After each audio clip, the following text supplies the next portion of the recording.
Dear friends, in the last session we were seeing different kinds of DFA. Now in today's session we will see how finite automata can be represented. Finite automata, it may be DFA or NFA or epsilon NFA, whatever it may be, either finite automata with output or finite automata without output. Finite automata is represented in two ways. One is transition diagram. First one is transition diagram.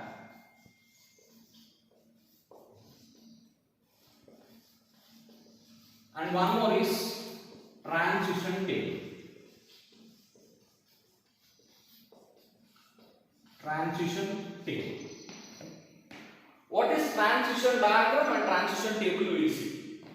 So let us take an example of it, DFA. So now I am drawing the transition diagram. I will explain what it is.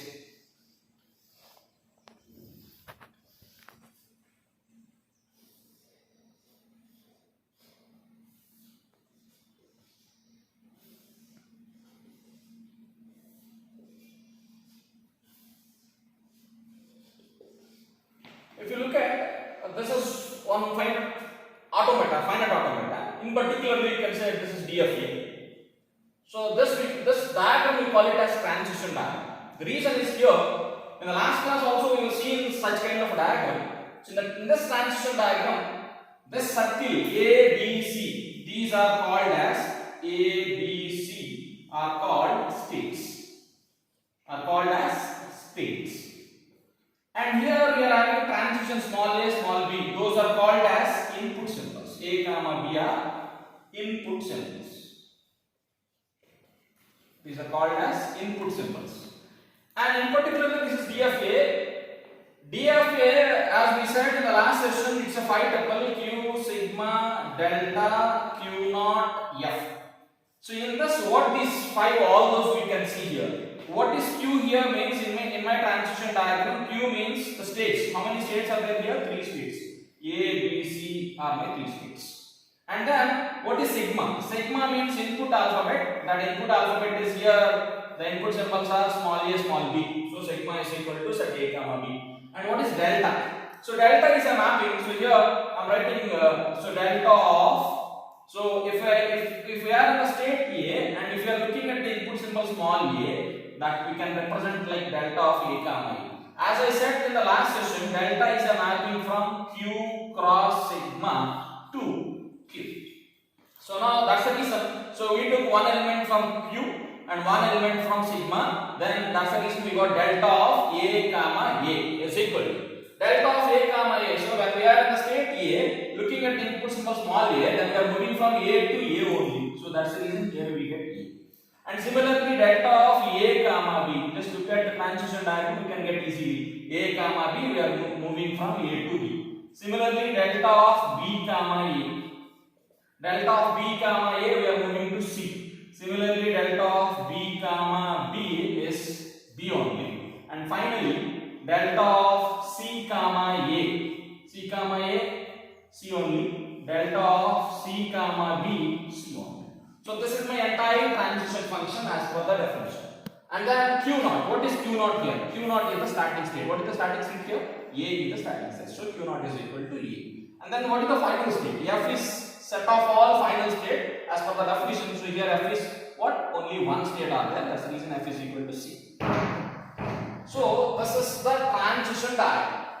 DFA, whatever it may be, whether it is DFA or NFA or epsilon NFA, we can represent in two ways. One is the transition diagram, another one is the transition table.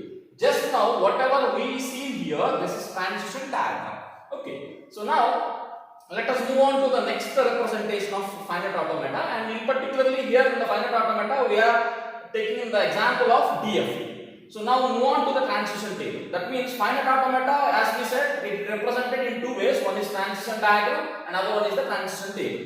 We completed transition diagram, right? So let us move on to the transition table. So in the transition table, so how it looks like? It's a table. As per definition, it is a table only. And here, columns are nothing but this is delta. This is my transition function. And here, you will get what input symbols are there. What are the input symbols here? Small a, small b are the input symbols. So here you will get a small b.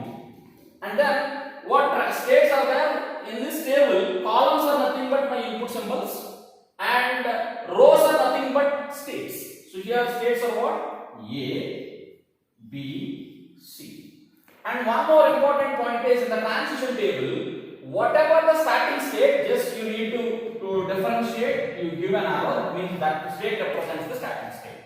In the same fashion, so which is the final state? C is the final state. So to represent that, you can use star. So that means if you are writing star in the transition table, which means the star is the final state. And some others may follow instead of C, they double circle. Whatever representation they will give, that no problem for that. Generally, majority authors follow. If you give an arrow, that means the initial state, and if you give a star, that means the state is final. And in the DFA or any finite automata, particularly DFA, final state, there may be many final states, but starting state is unique, only one and only one. And then, so here, if you write the transition table, complete the transition table, delta of A comma A. As per this, delta of A comma A is how much? A. So here we will get A. Similarly, from diagram you can get, if you write like this, from this also you can get easily. A comma B is how much? B. So here it is B. Similarly, delta of B comma A is C. B comma B is B. Then delta of C comma A is C. And similarly, it is also C. So this one is called as transition table. So I think it's very clear. Every finite automata, whether it is DFA or NFA or epsilon NFA, it can be represented in two ways. One is transition diagram, another one is the transition table. We gone through both the transition diagram and transition table. Okay. So let us move on to the next one. How DFA process the strings.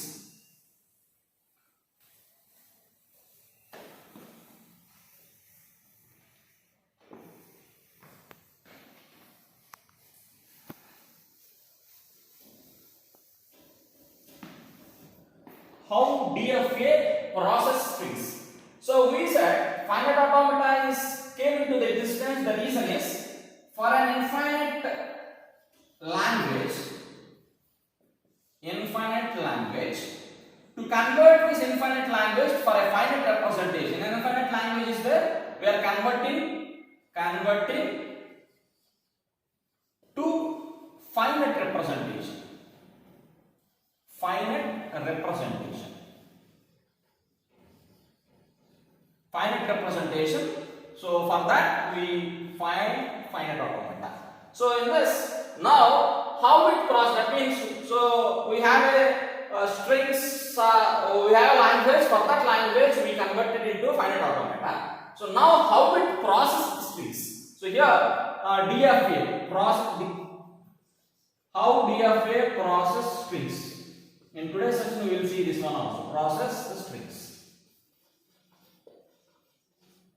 So now how it processes, previously we seen delta of A comma A, for that we got the value. So A comma A is A only.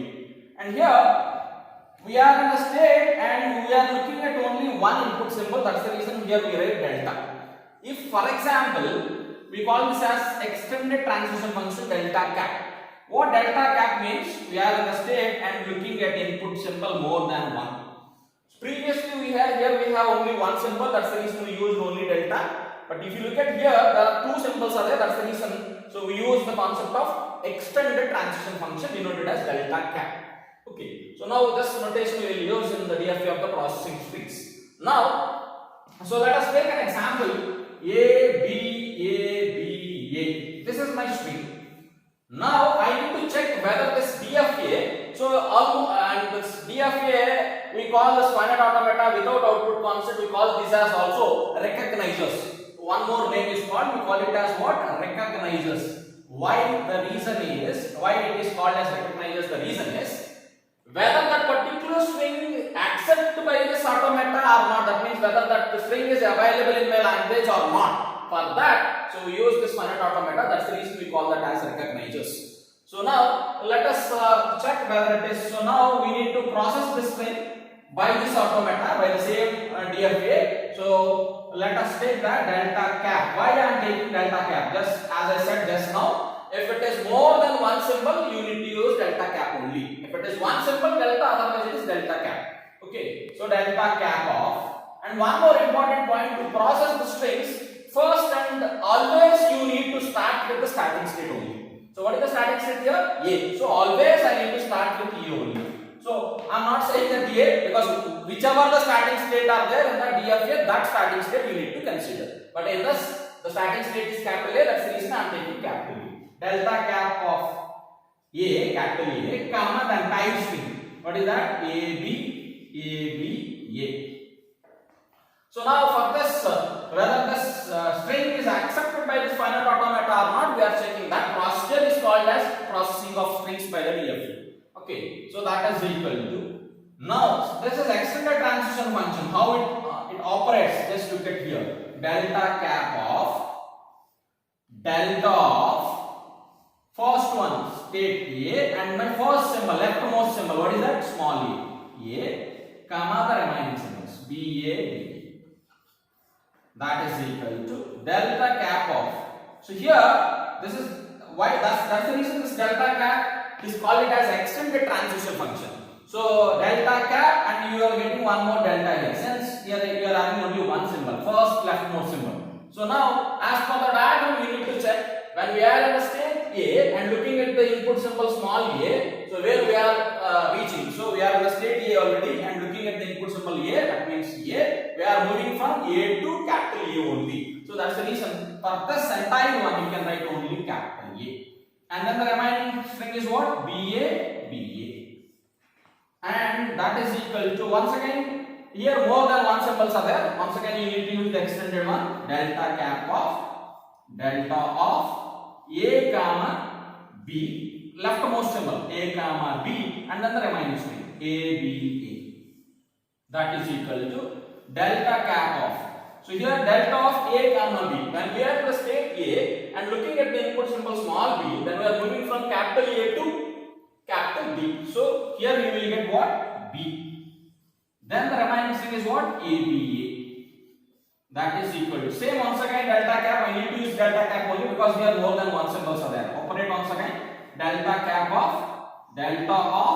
B comma A comma B. So then again delta of B comma A, when we are in the state B and looking at the input symbol small a, then we are moving from capital B to capital C. So therefore here we get delta cap of B comma A means what? C, right? So C comma B. So here I am extending here. So let us check it whether it is visible or not. So now delta cap of C comma B. So here I am writing one more time that one, delta cap of C comma B. And since again it is more than one symbols, I need to use delta cap only. So that is equal to delta cap of C comma small b comma A. That is equal to.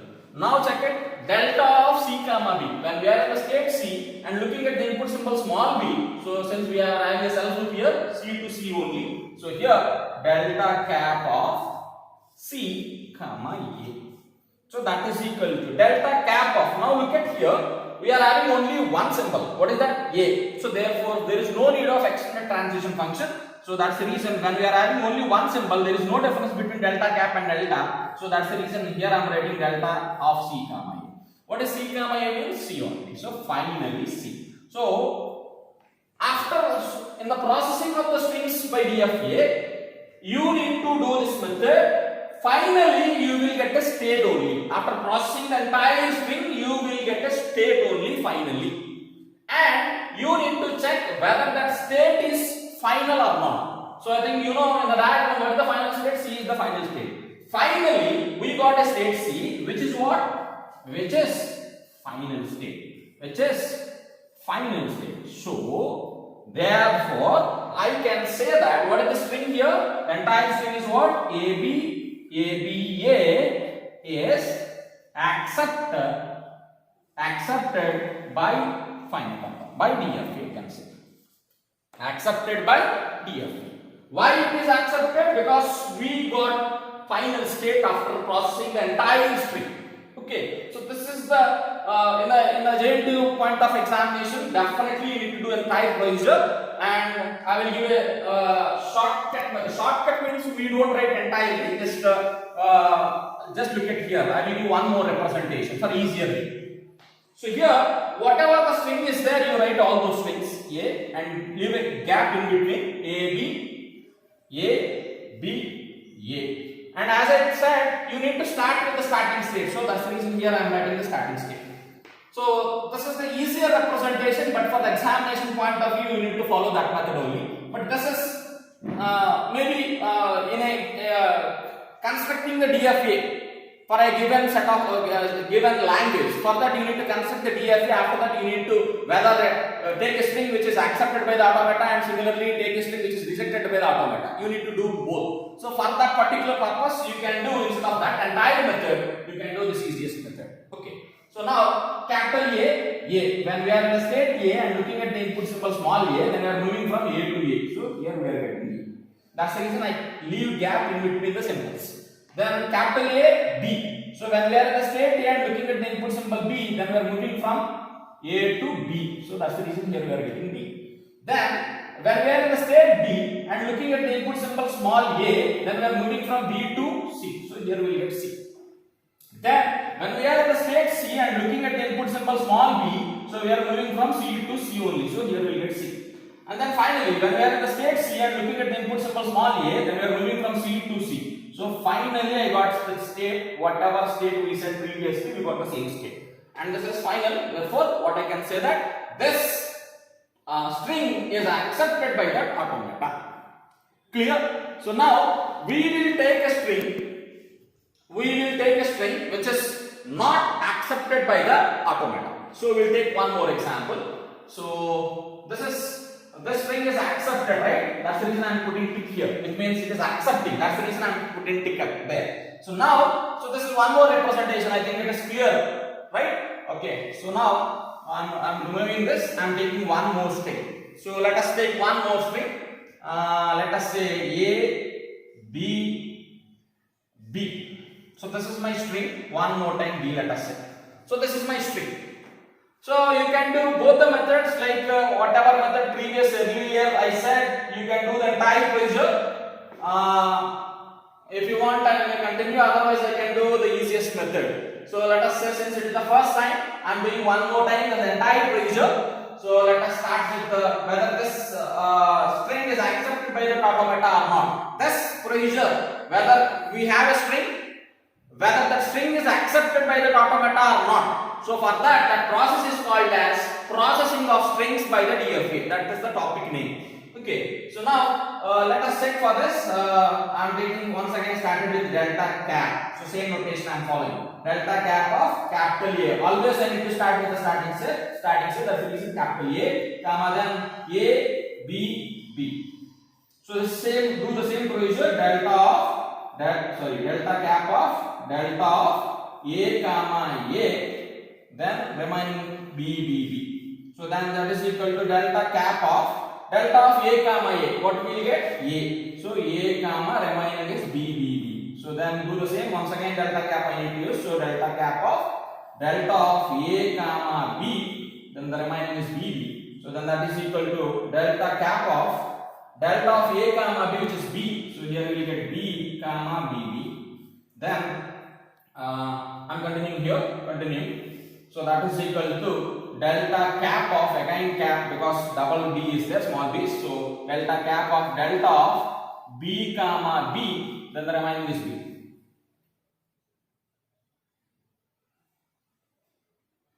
Okay. So that is equal to delta cap of delta of B, comma B, you will get B only. So here we get B and then B. Now if you look at here, delta cap of only one symbol is there, so no need of this delta cap, you can write straight away delta. So that is delta of B, comma B. Now delta of B, comma B is, so we are in the state B and looking at the input symbol small b, then I am moving from B to B only. Finally I got B. Now look at the state B, whether that state is final or not final state. So here we got a state which is not final. So therefore, what I can say that we got non-final state. Therefore, this string is rejected by the automata. So the string is rejected by the automata. Why it is rejecting? Because after processing the entire string, we got a non-final state. And let us explain the same example with the second method. That means I just now explained one more method, right? I'm explaining that method also. A, B, as per that. So I given a gap and then here started with the starting state A. So A, I reach it to capital A, B. So I reach it to B. Then B, I reach it to again B, again I got B. So this state. So whatever here we get, same state we will get. There is no difference. But this is the linear closure, is the easiest closure. So finally we got B, which is not final. So which is not final, therefore I should reject that particular string. That means the finite automata rejects that particular string. So I think in today's session we discussed how the finite automata is represented in two different ways. One is transition table and the other one is transition diagram and the transition table. And similarly, and after that we already seen how DFA processes the strings. That means whether a string is given, whether that automata, that DFA is accept that particular string or rejects particular thing, how it decides. So we observe with two examples. We'll see in the next session. Thank you.